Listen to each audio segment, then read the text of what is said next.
Donald Trump కి Putin big shock ఇచ్చారు. Ukraine తో యుద్ధం ఆపేందుకు పుతిన్ అంగీకరించినట్టు తెలుస్తోంది. ఇప్పటికే అలాస్కా వేదికగా ఇరు దేశాధినేతల మధ్య చాలా సుదీర్ఘమైన చర్చ జరిగింది. అయితే ఈ భేటీలో ఉక్రెయిన్ యుద్ధాన్ని ఆపాలనేది మొదటి ఒక ఆకాంక్షగా, ఒక లక్ష్యంగా ఈ భేటీ జరిగితే ఆ యుద్ధానికి ఆపామని కానీ ఆపలేదని కానీ ఎటువంటి ఒక ప్రకటన అయితే రాలేదు. ఒక బిగ్ షాక్ అని చెప్పాలి ట్రంప్కి.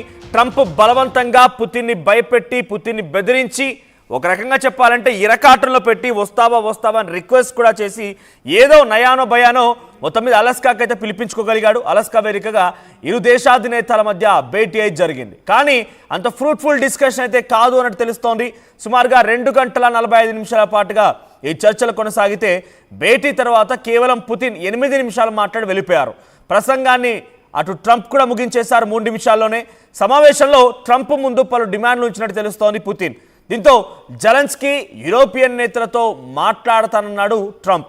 సో తన డిమాండ్స్ ఏంటి? యుద్ధాన్ని ఆపాలంటే రష్యా ఏం కోరుకుంటోంది, ఏం ఎక్స్పెక్ట్ చేస్తోంది, ఉక్రెయిన్ పైన యుద్ధాన్ని ఆపాలంటే రష్యా ఎటువంటి డిమాండ్లు ముందు పెడుతున్న విషయం పైన డొనాల్డ్ ట్రంప్ ముందుగా అటు పుతిన్ నుంచి అడిగి తెలుసుకున్నారు.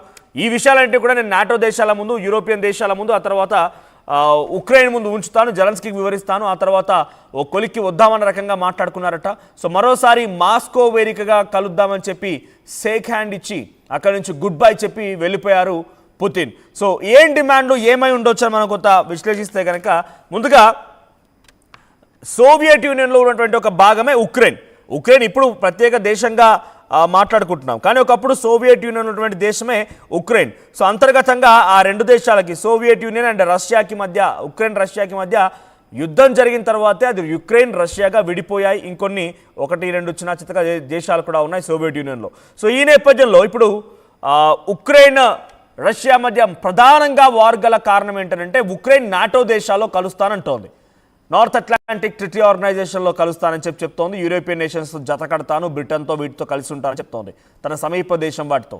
సో ఇప్పుడు అలా కలిసి ఉండడం వల్ల రష్యాకు వచ్చేటువంటి ఇబ్బంది ఏంటి అంటే కనుక, రష్యాకి సముద్ర మార్గం ఉంది, కానీ అత్యధికంగా ద బిగ్గెస్ట్ సముద్ర మార్గం ఉంది ఏంటంటే ఉక్రెయిన్కి సమీపంగా ఉన్నటువంటి ఆ సముద్ర హార్బర్నే రష్యా వినియోగించుకుంటుంది. సో కీవ్ లాంటి ప్రాంతాన్ని రష్యా అత్యధికంగా ఉపయోగిస్తూ ఉంటుంది. సో ఈ నేపథ్యంలో ఆ కీవ్ లాంటి ప్రాంతాన్ని కంప్లీట్గా ఇప్పుడు నాటో దేశాలతో కలిసిపోయిన తర్వాత ఉక్రెయిన్ ఏం చేయాలనుకుంటోందనంటే రష్యాని అడుగుపెట్టనివ్వరిక. రష్యాని ఏమాత్రం అడుగుపెట్టనివ్వకుండా పూర్తిగా అడ్డుకొని రష్యాకు ఒక రకంగా ఏకుమేకై కూర్చునే అవకాశం ఉంది. సో ఈ సిచ్యువేషన్లో అలా గనుక జరగాల్సి వస్తే, అలానే జరిగితే రష్యాకి ద బిగ్గెస్ట్ ఒక హార్బర్, ఒక పోర్ట్ ఏరియా కంప్లీట్గా తమ చేయి జారిపోతుంది. కాబట్టి అలా జరగనివ్వకండి, మీరు నాటో దేశాలతో కలవకండి అనేది ప్రధానంగా రష్యా చెప్తున్నమాట. లేదా నువ్వెవరు నాకు చెప్పడానికి, నేనే చేసుకుంటే నీకెందుకు అని చెప్పి జెలెన్స్కీ మాటికి రష్యాపై యుద్ధం చేయడాలు, లేకపోతే రష్యానే అవసరమైతే ఆక్రమించుకుంటా అనే రకంగా ఆయన మాట్లాడాలి. ఇవన్నీ జరుగుతూనే ఉన్నాయి. సో ఓవరాల్గా ఈ డిస్కషన్ మొత్తం కూడా ఒక యుద్ధానికి దారితీసింది. సో ఈ యుద్ధం నేపథ్యంలో పెద్ద ఎత్తున ప్రపంచ దేశాలు కూడా ఇబ్బంది పడాల్సి వచ్చింది.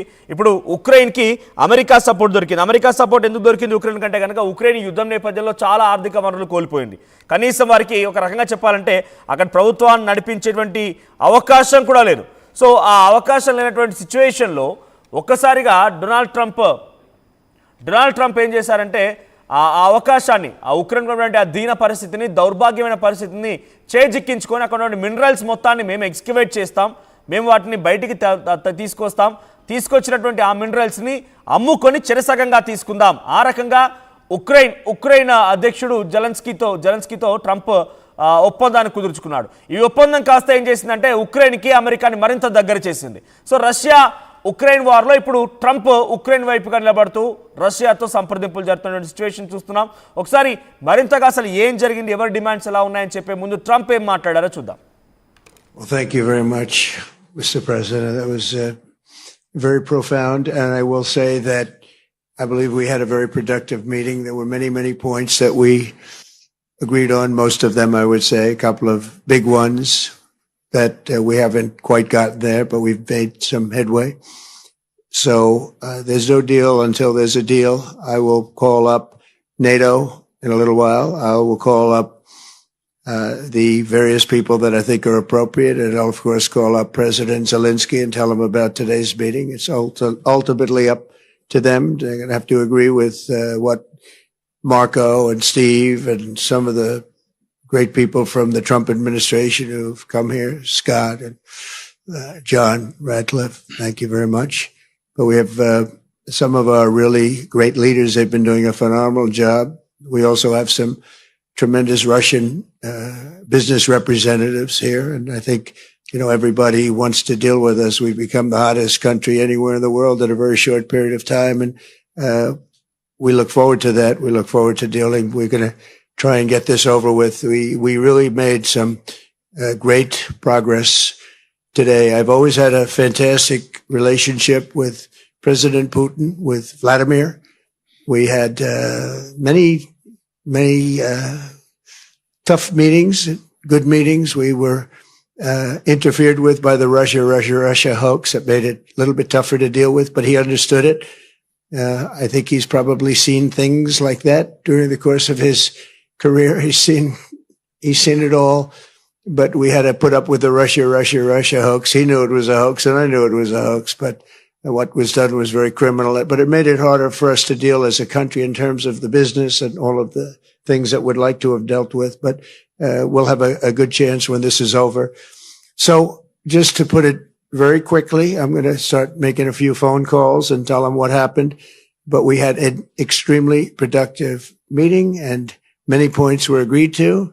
There are just a very few that are left. Some are not that significant. One is probably the most significant, but we have a very good chance of getting there. We didn't get there, but we have a very good chance of getting there. I would like to thank President Putin and his entire team, who I know in many cases, other than that, whose faces I get to see all the time in the newspapers.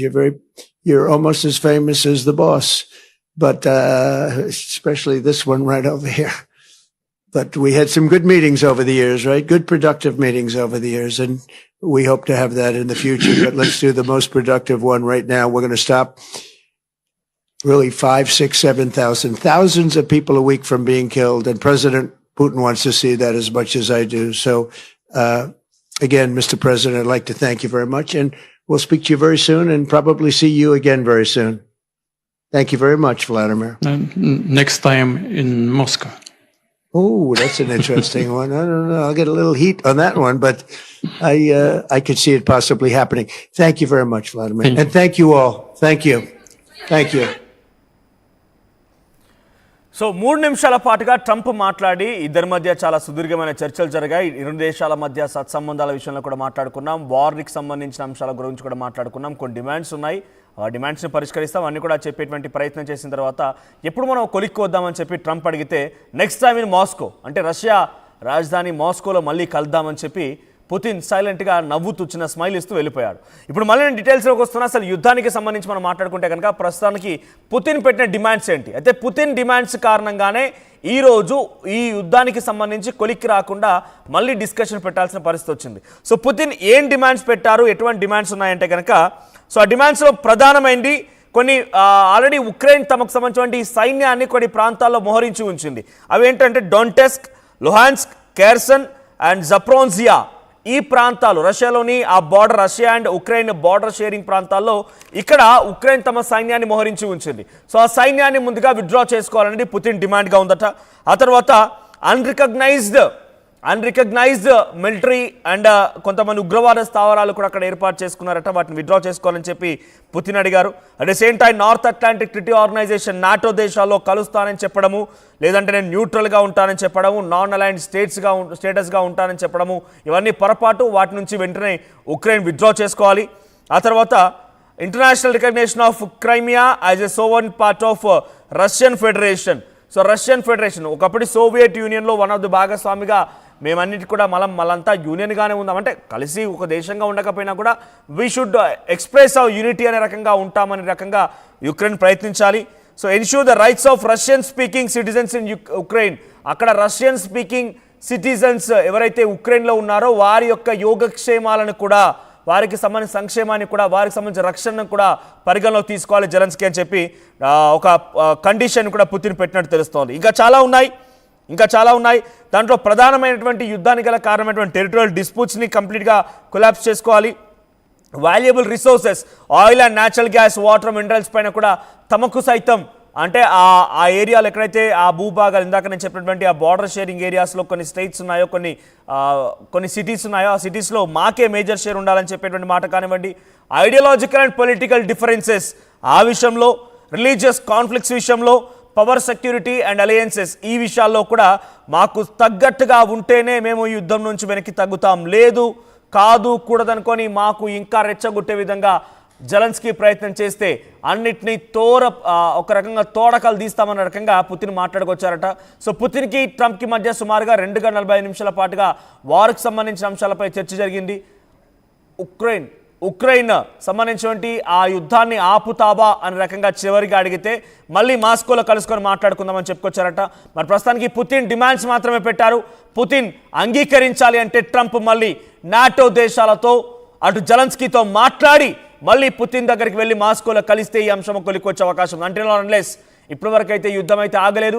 మరి ఈ పిచ్చి వ్యక్తి, ఈ mad man యుద్ధం ఆగకపోతే, ఇక్కడ fruitful discussion జరగకపోతే మళ్ళీ భారత్ పైన టారిఫ్ల మోత మోగిస్తానని చెప్పి హెచ్చరించాడు. మరి ఏం జరుగుతుందో చూడాలి. ఒకసారి పుతిన్ ఏం మాట్లాడాడో చూద్దాం.